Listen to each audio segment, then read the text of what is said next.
Hello नमस्ते एस्लिन्स, कैसे हैं आप सभी। मैं जिज्ञासा स्वागत करती हूँ आप सभी का आशीष सिंह लेक्चर्स के इस नए वीडियो में, जिसमें आज हम एक नया टॉपिक स्टार्ट करेंगे, प्रिज्म से प्रकाश का अपवर्तन पर। क्योंकि कल की क्लास में नेटवर्क इशू हो गया था, हमारे कुछ टॉपिक्स रह गए थे, इसीलिए हम पहले उन टॉपिक्स को कवर करेंगे, उसके बाद में हम प्रिज्म से प्रकाश के अपवर्तन के बारे में पढ़ेंगे। देखो, हम दृष्टि दोषों के बारे में पढ़ रहे थे। हमने देखा था कि आंख की जो समंजन क्षमता है वो क्षीण हो जाने की वजह से हमें दूर या पास रखी हुई वस्तु जो है स्पष्ट रूप से दिखाई नहीं देती है, और उसकी वजह से हमें निकट दृष्टि दोष, जरा दृष्टि दोष या धीर्घ या फिर दूर दृष्टि दोष हो जाता है। उसके अलावा हमने एस्टिग्मेटिज्म भी पढ़ा था, अबिंदुकता, जिसके अंदर क्या था कि जो हमारे रेटिना का वक्र है या फिर आई लेंस का जो वक्र है वो थोड़ा बिगड़ने के कारण, उसके शेप के बिगड़ने के कारण जो प्रकाश किरणें हैं वो ठीक से अपवर्तित नहीं हो पाती है, और रेटिना पर एक ही वस्तु की एक से ज्यादा प्रतिबिंब बनते हैं, जिसके कारण हमें सामने रखी हुई वस्तु धुंधली नजर आती है।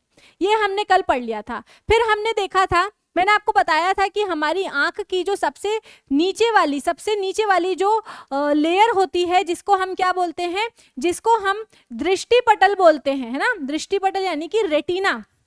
उस रेटिना पे हमें दो तरीके की प्रकाश कोशिकाएं दिखती है। एक होती है दंडाकार प्रकाश कोशिकाएं और दूसरा है शंकु प्रकाश कोशिकाएं या फिर शंकु कोशिकाएं।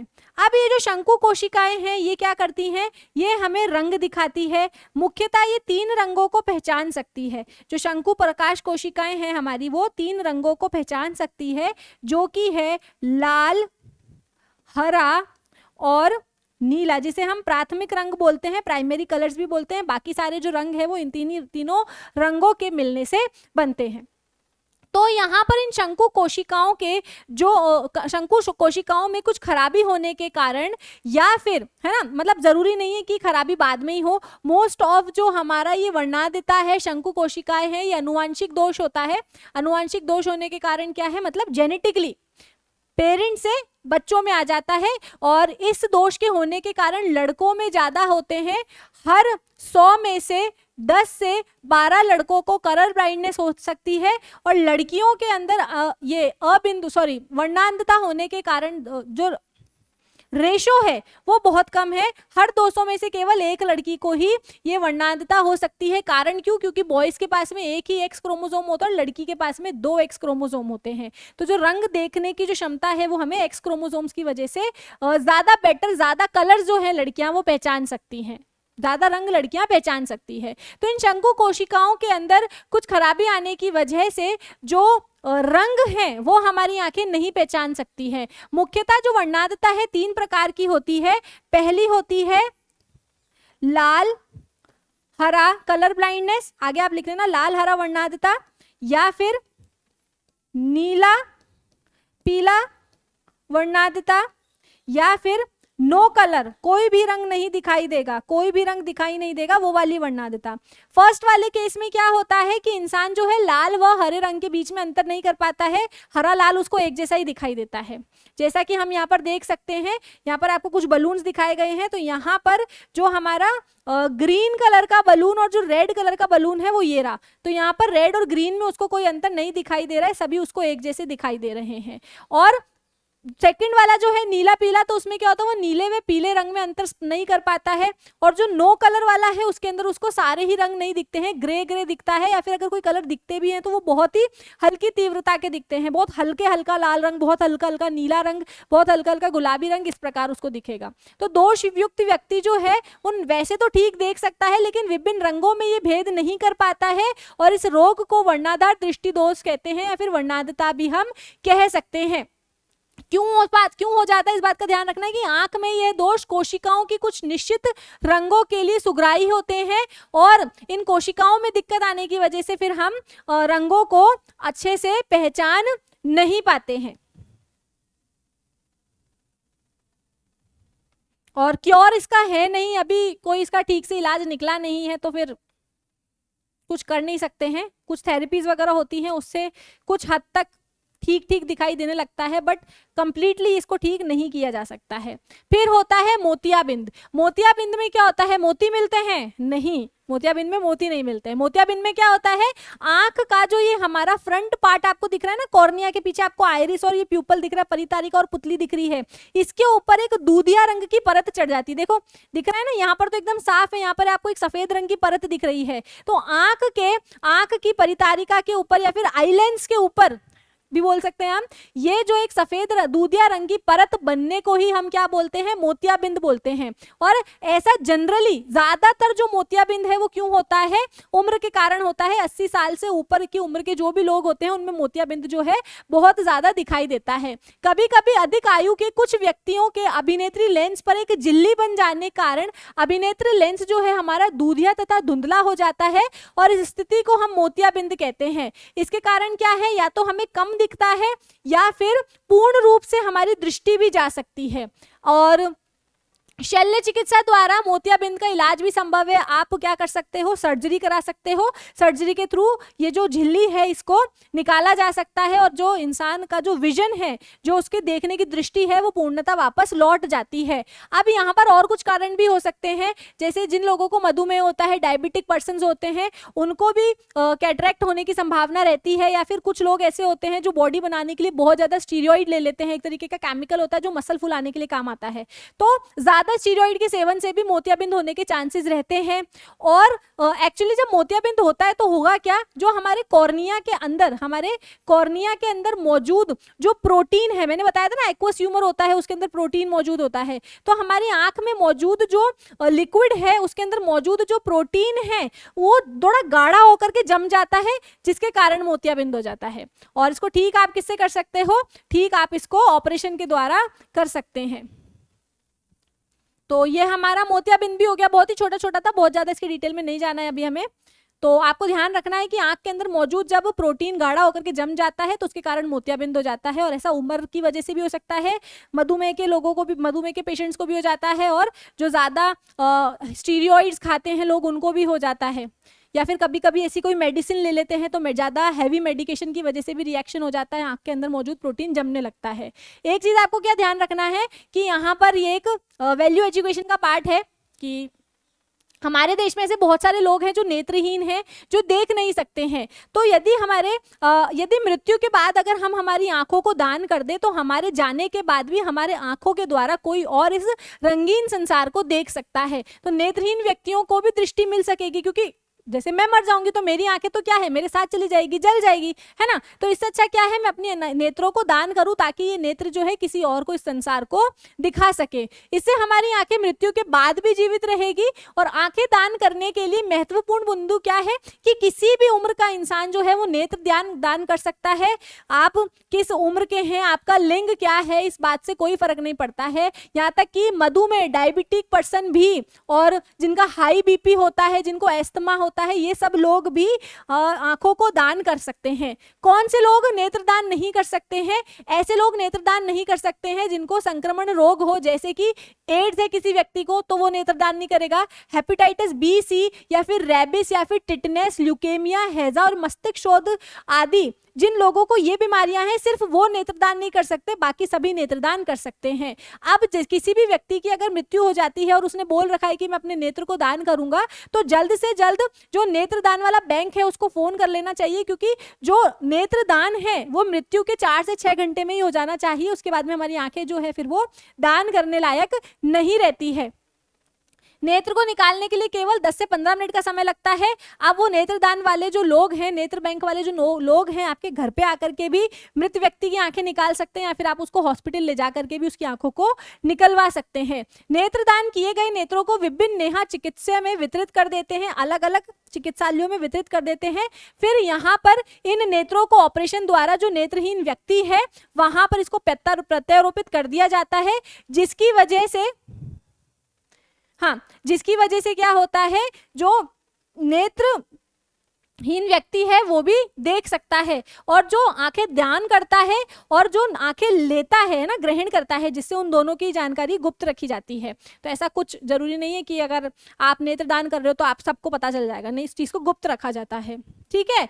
और अगर हो सकता है कि किसी का प्रत्यारोपण ठीक नहीं हो पाया है तो फिर इन नेत्रों को कहाँ ध्यान कर दिया जाता है, मान लो कि आंखों में कोई गड़बड़ी है, नहीं प्रत्यारोपित की जा रही है, तो फिर इन आंखों को मेडिकल स्टूडेंट्स को दे दिया जाता है जो इस पर पढ़ाई करते हैं, रिसर्च करते हैं और फिर डॉक्टर्स बनते हैं जो हमारा इलाज करते हैं। तो यहाँ पर ये बात मुख्य विशेष है। तो रक्तदान और नेत्रदान दोनों के लिए हमें लोगों को प्रेरित करना चाहिए। अब हम हमारे मेन टॉपिक पे आते हैं जो कि क्या है, प्रिज्म से प्रकाश का अपवर्तन। हमने यहाँ पर ग्लास स्लैब से प्रकाश का अपवर्तन देखा था कि यहाँ पर ये एक नॉर्मल रे है, एक प्रकाश किरण जो है तिरछी आकर के ग्लास पर आपतित होती है, माध्यम बदलने के कारण ये नॉर्मल की तरफ झुक जाती है, और जब ये नॉर्मल की तरफ झुकती है तो क्या होगा, नॉर्मल की तरफ झुक करके ये वापस से पुनः कांच में चलती है। उसके बाद में क्या है, ये कांच से वापस वायु में आती है तो फिर से माध्यम में परिवर्तन आता है जिसके कारण ये इस तरीके से नॉर्मल से दूर हट जाती है। तो हम क्या देखते हैं यहाँ पर, जो वास्तविक प्रकाश किरण थी और जो विचलित प्रकाश किरण है, ये दोनों जो है एक दूसरे से किसी एक स्पेसिफिक डिस्टेंस से अलग होते हैं और इसी को हम क्या बोलते हैं, लेटरल डिस्प्लेसमेंट। मैंने आपको बताया था कि इसको हम लेटरल डिस्प्लेसमेंट के नाम से जानते हैं। आज हम क्या पढ़ेंगे, आज हम प्रिज्म से प्रकाश के अपवर्तन को देखेंगे कि जब आप एक प्रिज्म से प्रकाश किरण को पास करवाते हो तो किस प्रकार से प्रकाश का जो मार्ग है वो विचलित होता है।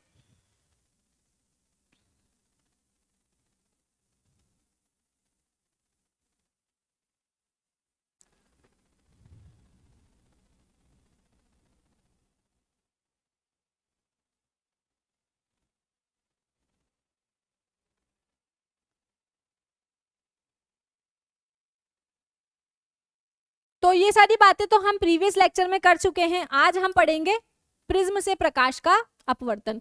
अब प्रिज्म से प्रकाश का अपवर्तन पढ़ने से पहले कुछ चीजें हैं प्रिज्म के बारे में जो आप जान ले तो अच्छा है। कि सबसे पहले क्या चीज आपको जाननी है यहाँ पर, कि प्रिज्म क्या होता है। प्रिज्म के दो भुजाकार, त्रिभुजाकार आधार तथा 3 आयताकार पार्श्व होते हैं, मतलब पृष्ठ होते हैं। यहाँ पर जो प्रिज्म है उसके 2 फलक तो इस तरीके से त्रिभुजाकार के होते हैं और 4 फलक जो हैं इसके इस तरीके से आयताकार होते हैं, जो एक दूसरे से किसी एक कोण पर जुड़े होते हैं। होगा क्या यहाँ पर, जैसे ये हमारा प्रिज्म है और ये इसकी त्रिभुजाकार सतह है, तो यहाँ से हम एक आयताकार सतह को जोड़ देते हैं। पीछे भी यहाँ पर एक आयताकार सतह होती है, पीछे भी एक त्रिभुजाकार सतह होती है और त्रिभुजाकार सतह से हम एक और आयताकार सतह लगा देते हैं और नीचे भी हम एक आयताकार सतह लगा देते हैं। तो आगे और पीछे तो 2 त्रिभुजाकार सतह है और यहाँ और यहाँ नीचे की तरफ है ना, नीचे की तरफ और आजू बाजू इधर 3 आयताकार फलक हो जाएंगे और आगे और पीछे क्या हो जाएंगे, 2 त्रिभुजाकार फलक हो जाएंगे। तो इस तरीके से प्रिज्म के 2 पार्श्व फलकों के बीच में, अब यहाँ पर प्रिज्म के जो 2 पार्श्व फलक हैं उनके बीच में जो कोण बनता है उसे हम क्या बोलते हैं, उसे हम प्रिज्म का कोण कह देते हैं। विचलन कोण क्या होता है, अब इसके बारे में बात करेंगे, विचलन कोण के बारे में। प्रिज्म जनरली किसका बना हुआ होता है, पारदर्शी माध्यम का बना हुआ होता है जिसमें प्लास्टिक भी आ सकता है, कांच भी आ सकता है। और इसके जो अपवर्तक पृष्ठ होते हैं वो किसी ना किसी कोण पर झुककर, 2 समतल पृष्ठ जो होते हैं वो एक दूसरे से इस प्रकार एक दूसरे से जुड़ करके एक कोण बनाते हैं जिसे हम प्रिज्म का कोण कहते हैं। तो यहाँ पर कांच का प्रिज्म, ग्लास प्रिज्म किसी समांग पारदर्शी माध्यम का वह अपवर्तक पृष्ठ है। अपवर्तक पृष्ठ मतलब जहां से अपवर्तन हो रहा है, जो किसी कोण पर झुके 2 समतल पृष्ठों से घिरा होता है, उसे हम प्रिज्म बोलते हैं। तो यहाँ पर हमने समझ लिया है प्रैक्टिकली कि प्रिज्म जो है एक तरीके का हमारे पास में एक अपवर्तक होता है जिससे हम प्रकाश किरण का अपवर्तन करा सकते हैं। कैसा होता है, इसके अंदर 2 त्रिभुजाकार फलक होती है, 3 आयताकार फलक होती है। देख लो कैसा दिखता है, इस प्रकार का, यहाँ पर इस प्रकार का ये जो है दिखाई देता है। यहाँ पर ये वाली फलक और ये वाली फलक त्रिभुजाकार है और ये वाली फलक और नीचे वाली जो फलक है ये क्या है, तीनों आयताकार है। तो इस तरीके से हमारा प्रिज्म है। अब हम देखेंगे कि इस प्रिज्म से प्रकाश किरण किस प्रकार से अपवर्तित होती है। तो यहाँ पर सबसे पहले हम एक प्रिज्म बना लेते हैं, इसको डिलीट करेंगे, कलर चेंज कर लेते हैं।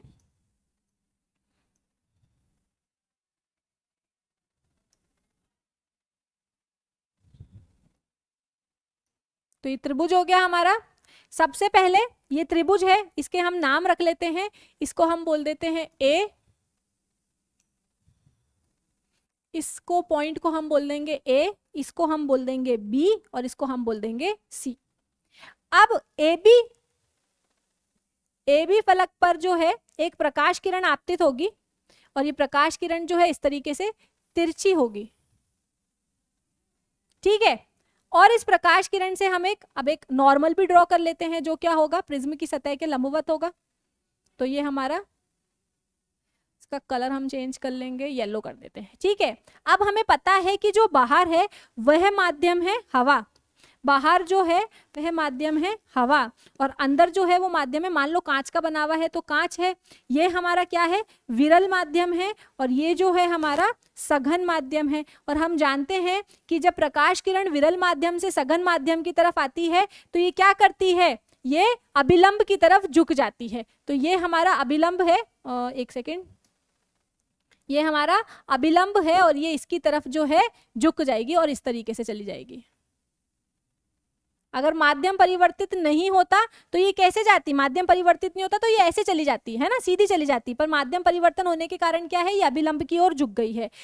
अब ये प्रिज्म में चलेगी और चलते चलते यहाँ पर ये दूसरे पृष्ठ तक पहुंच जाएगी। जब ये दूसरे पृष्ठ तक पहुंचेगी तो क्या होगा, यहाँ पर वापस से इसका अपवर्तन होगा, क्योंकि वापस से यहाँ पर माध्यम चेंज हो रहा है। यहाँ पर इस पृष्ठ के भी, इस पृष्ठ का भी मैं क्या खींच लूंगी, इस पृष्ठ पर भी मैं अभिलंब खींच लूंगी।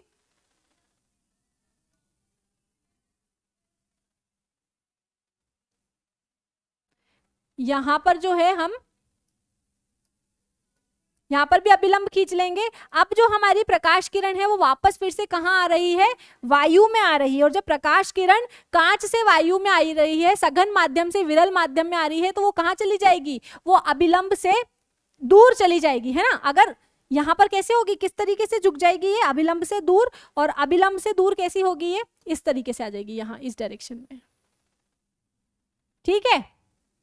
हमने क्या देखा है, फिर से बता देती हूं कि जो प्रकाश किरण है वो हवा से चलती हुई कांच की सतह पर टकराती है और जैसे ही माध्यम परिवर्तित होता है तो ये क्या करती है, अभिलंब की ओर झुक जाती है। मान लो ये आपकी कोई नॉर्मल है n और n डैश, और ये हमारा दूसरा नॉर्मल है n1 और n1 डैश, ठीक है। तो यहाँ से कोई प्रकाश किरण है AB, वो आकर के इस B पॉइंट पर टकराती है और क्या होता है, इसके मार्ग में विचलन होता है अपवर्तन के कारण और ये अभिलंब की तरफ झुक जाती है। फिर ये क्या करती है, प्रिज्म में ट्रेवल करती है, प्रिज्म में चलती है और चलते हुए प्रिज्म के दूसरे पृष्ठ पर पहुंचती है और पृष्ठ पर पहुंचने के बाद में फिर से ये प्रिज्म के बाहर निकलती है, जहां पर वापस से माध्यम चेंज होता है और वापस से इसका अपवर्तन होता है। तो इस बार क्या होता है, ये हमारी जो प्रकाश किरण है ये अभिलंब से दूर चली जाती है, क्योंकि इस बार जो है ये सघन माध्यम से विरल माध्यम में जा रही है।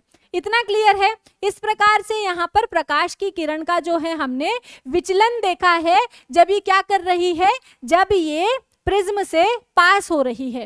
अब एक चीज आपको यहाँ पर क्या ध्यान रखनी है कि यहाँ पर जो मैंने लाइट ली है वो कैसी है, मोनोक्रोमेटिक लाइट ली है। यहाँ पर जो मैंने लाइट ली है कैसी ली है, मोनोक्रोमेटिक लाइट ली है। हिंदी में मोनोक्रोमेटिक लाइट को हम बोलेंगे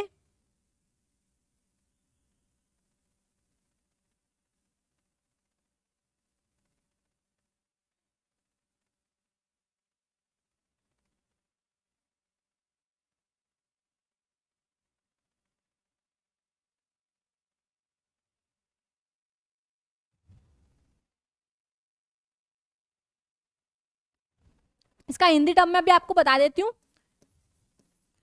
मोनोक्रोमेटिक लाइट का मीनिंग मैं बता देती हूँ अभी, तो थोड़ी देर में मैं आपको इसका हिंदी टर्म भी बता दूंगी। मोनो का क्या मतलब होता है, सिंगल, एक ही रंग, है ना। और क्रोमेटिक का मतलब क्या होता है, वर्ण या फिर रंग। तो यहाँ पर जो मैंने लाइट ली है वो सिंगल कलर की है, एक ही रंग की है। अब उसको रेड मान लो, ब्लू मान लो, येलो मान लो। तो यहाँ पर जो मैंने प्रकाश किरण ली है वो कैसी है, मोनोक्रोमेटिक है, सिंगल कलर की लाइट जो है मैंने यहाँ पर ली है। ये क होगा। अब इसको एग्जैक्टली क्या बोलते हैं अभी मैं चेक करके बता देती हूँ आपको। ठीक है, तो यहाँ पर एक ही वर्ण की प्रकाश किरण जो है मैंने लिया है। अब बच्चों यहाँ पर हम एक चीज देखते हैं कि अगर यहाँ पर माध्यम चेंज नहीं होता तो ये प्रकाश किरण क्या करती, अगर यहाँ पर माध्यम नहीं बदलता तो ये प्रकाश किरण इस प्रकार से सीधी सीधी सीधी सीधी चली जाती है ना, इस प्रकार से सीधी सीधी चली जाती है ना, इस प्रकार से ये इस प्रकार से ये को हटा ही देते हैं, दोबारा ड्रॉ कर लेते हैं। इस प्रकार से ये सीधी सीधी चली जाती, पर क्या हुआ, माध्यम में परिवर्तन आया जिसके कारण जो ये प्रकाश किरण है वो क्या हो गई, अपने मार्ग से विचलित हो गई है, अपने मार्ग से थोड़ी सी ये विचलित हो गई है, जिसके कारण क्या हुआ, इसके अंदर विचलन हो गया है। अब यहाँ पर इसमें कितना विचलन हुआ है, इसमें जो विचलन हुआ है उसको हम कैसे प्राप्त कर सकते हैं कि जो हमारी बिल्कुल ओरिजिनल जो आपतित किरण थी उसका सीधा सही रास्ता क्या था, और यहाँ पर जो हमारी निर्गत किरण है ये किस प्रकार, इसको अगर हम पीछे की तरफ भेजें तो ये इस प्रकार से यहाँ पर कट रही होगी, पीछे की तरफ अगर हम इसको एक्सटेंड कर ले तो पीछे की तरफ अगर हम इसे खींच करके देखें तो हम देखते हैं कि यहाँ पर ये जो दोनों प्रकाश किरणें हैं ये एक दूसरे को किसी कोण पर काट रही है, और इस कोण को हम क्या बोल देंगे, डेल्टा कोण बोल देंगे, और ये हमारा डेल्टा क्या हो जाएगा, हमारा यहाँ पर डेल्टा हमारा विचलन कोण हो जाएगा।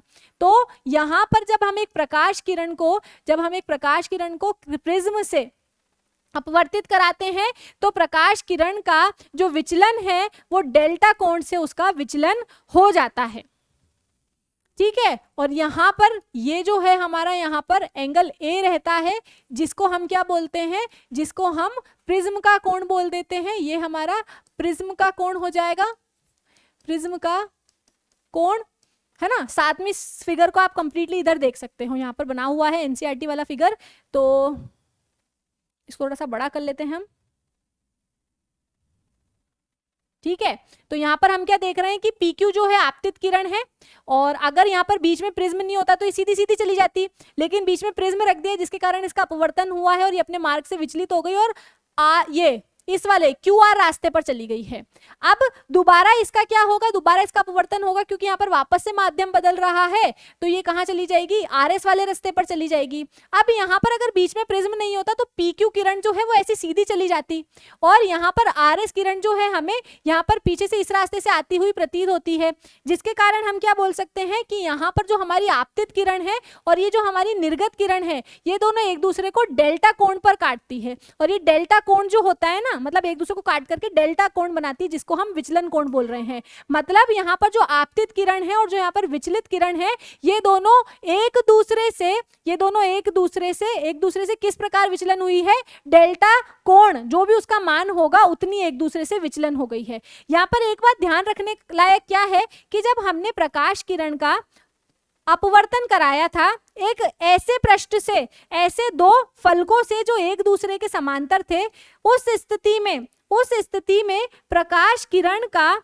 जो विचलन हुआ था वो भी कैसा हुआ था, एक दूसरे के समांतर हुआ था। मतलब देखो यहाँ पर जो प्रकाश किरण का हमने अपवर्तन कराया है, जिन दो सतहों से अपवर्तन कराया है वो दोनों सतहें एक दूसरे से क्या है, वो दोनों सतहें एक दूसरे से क्या है, समांतर है।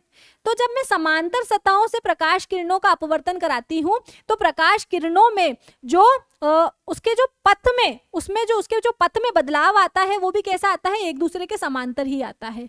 यहाँ पर जो मैंने प्रकाश किरण का अपवर्तन कराया है वो दो ऐसे पृष्ठों से कराया है जो दोनों एक दूसरे से किसी कोण पर जुड़े हुए हैं। तो यहाँ पर जो प्रकाश किरण थी, जो यहाँ पर आपतित प्रकाश किरण थी और निर्गत प्रकाश किरण है, उन दोनों के पथ में विचलन भी किससे हुआ है, किसी ना किसी कोण से हुआ है। समांतर फलक वाले पृष्ठों से अगर आप अपवर्तन करा रहे हो तो निर्गत किरण और प्रकाश किरण का जो बीच में डिस्प्लेसमेंट हुआ है, विचलन हुआ है, वो भी एक दूसरे के समांतर हुआ है। और ऐसे पृष्ठों से अपवर्तन करा रहे हो जो एक दूसरे से किसी कोण पर जुड़े हुए हैं, तो यहाँ पर अपवर्तित और जो निर्गत किरण है वो भी दोनों एक दूसरे से जो विचलित हुए हैं वो किसी ना किसी कोण पर विचलित हुए हैं, और जिस भी कोण पर विचलित हुए हैं उसे हम क्या बोल देते हैं, उसे हम विचलन कोण बोल देते हैं। तो यहाँ पर PQ हमारे पास में आपतित किरण है, QR हमारे पास में अपवर्तित किरण है, ये रही। और आर एस जो है हमारे पास में निर्गत किरण हो जाएगी। यहाँ पर ये आपका आपतन कोण, ये आपका अपवर्तन कोण, ई जो है आपका निर्गत कोण और डेल्टा जो है आपका विचलन कोण। तो यहाँ पर इस चीज को आप इस डायग्राम में भी मेंशन कर सकते हो। आप चाहो तो ये सारी की सारी चीजें यहाँ पर भी लिख सकते हो कि नॉर्मल, देखो अभिलंब और आपतित किरण के बीच में जो एंगल बनता है वो हमारा आपतित कोण होता है, और नॉर्मल और अपवर्तित किरण के बीच में जो कोण बनता है वो हमारा अपवर्तन कोण होता है। ठीक है, और निर्गत किरण और नॉर्मल के बीच में जो कोण बनता है वो हमारा निर्गत कोण होता है। और ए जो है मैंने आपको बता दिया है, लिख लेते हैं हम यहाँ पर कि हमारे पास में यहाँ पर जो एन, वैसे तो उस बुक वाला भी लिख सकते हो आप, एन बी ए जो है हमारा वो कौन सा कोण है, आपतन कोण है, आपतन कोण। ठीक है, और जो हमारा ये एन डैश बी, और इस पॉइंट को हम क्या मान लेते हैं, इस पॉइंट को हम क्यों हमने ले लिया है क्या, इसको पी मान लेते हैं। जो हमारा P B N D sorry P B और सी जो है हमारा ये वाला है ना, ये वाला, तो पी बी और सी जो है हमारा अपवर्तन कोण है, अपवर्तन कोण है। और ये एन डैश सी और डी, एन डैश आप अपने हिसाब से नाम रख सकते हो, ये कौन सा कोण है, निर्गत कोण है, क्योंकि निर्गत किरण और अभिलंब के बीच में बन रहा है। और जो हमारा ये है इसको आप कैसे नाम दे दोगे, इस पॉइंट को आप एस नाम दे दो, तो एस पी और सी है ना, कुछ भी नाम दे सकते हैं हम। तो एस पी सी जो है हमारा यहाँ पर विचलन कोण है, जिसको हम डेल्टा बोल रहे हैं। और ये तो हम जानते हैं कि जो ए बी है वो हमारी आपतित किरण है, और जो हमारी बीसी है वो हमारी अपवर्तित किरण है, ये हमारी अपवर्तित किरण है। और जो सी डी है हमारी, ये हमारी निर्गत किरण है। बहुत छोटी सी चीज थी, हमने क्योंकि यहाँ पर अपवर्तन को पहले अच्छे से समझा हुआ है, इसलिए इस चीज को समझने में हमें ज्यादा दिक्कत नहीं आई है। ठीक है, और यहाँ पर हमारा जो टॉपिक है फिर आज का इधर ही खत्म होता है। हमने यहाँ पर जो अपवर्तन देखा है वो प्रकाश किरण से, प्रकाश किरण का जो हमने अपवर्तन देखा है वो कैसी प्रकाश किरण के लिए देखा है, मोनोक्रोमेटिक लाइट के लिए देखा है, एकल वर्ण की जो लाइट होती है उसके लिए देखा है।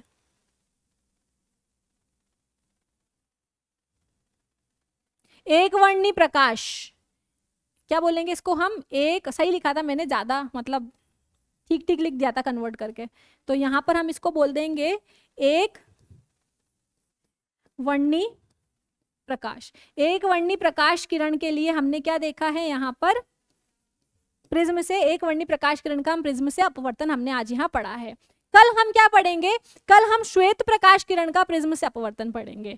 तो आज के लेक्चर में बस इतना ही बच्चों, उम्मीद करती हूँ आपको आज के लेक्चर में मजा आया होगा। कोई क्वेरी है तो आप कमेंट करके पूछ सकते हैं मुझसे वीडियो के नीचे। तो आज के लेक्चर में बस इतना ही, मिलती हूँ आपसे मंडे को नए लेक्चर के साथ में। तब तक के लिए पढ़ते रहिए, ख्याल रखिए अपना, बाय बाय।